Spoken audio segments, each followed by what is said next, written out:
برادر و خواهر عزیز، آیا شما می‌دانید که چشم هم زنا می‌کند؟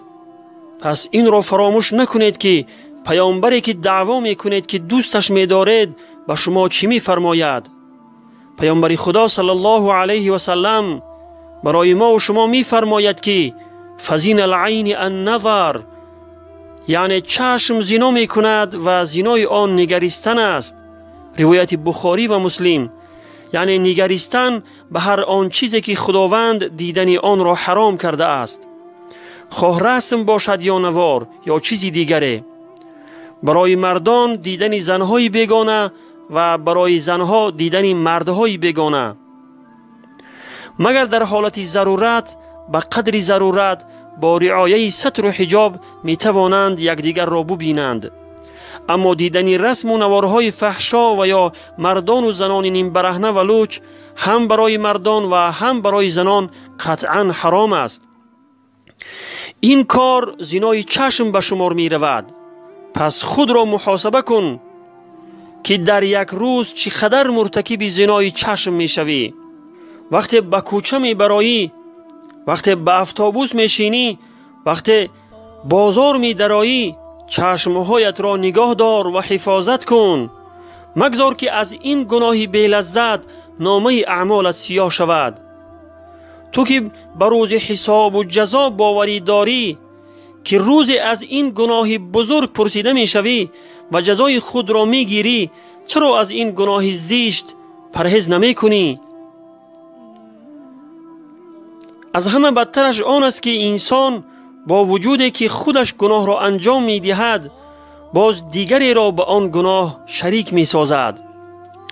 بعضی مردان شیطان صفت در شبکه‌های اجتماعی به واسطه پیامک‌ها برای دخترها رسم‌های فحش و بی‌حیایی می‌فرستند تا آنها را به فساد کشند و زنای چشم را انجام دهند.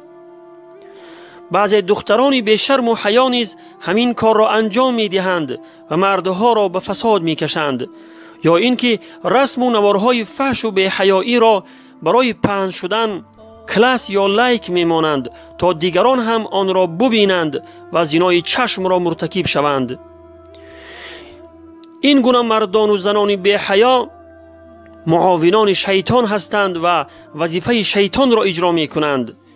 این گونه مردان و زنان بی حیا منتظر عذاب خداوند باشند که در همین دنیا اگرچه بعد از گذشت سالهای دراز هم که باشد، البته خداوند جزای این کردار زشت و ناپسند آنها را می دهد و آنگاه پشیمانی هیچ سودی ندارد.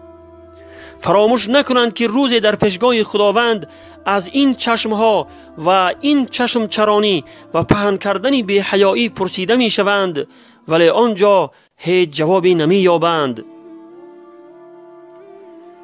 برادر و خواهر عزیز، توبه کن از این همه کارهای زشت و ناروا و چشمانت را حفاظت نما و دیگران را نیز در گناه زنای چشم شریک نکن و گناه خود را دوچند مگردان.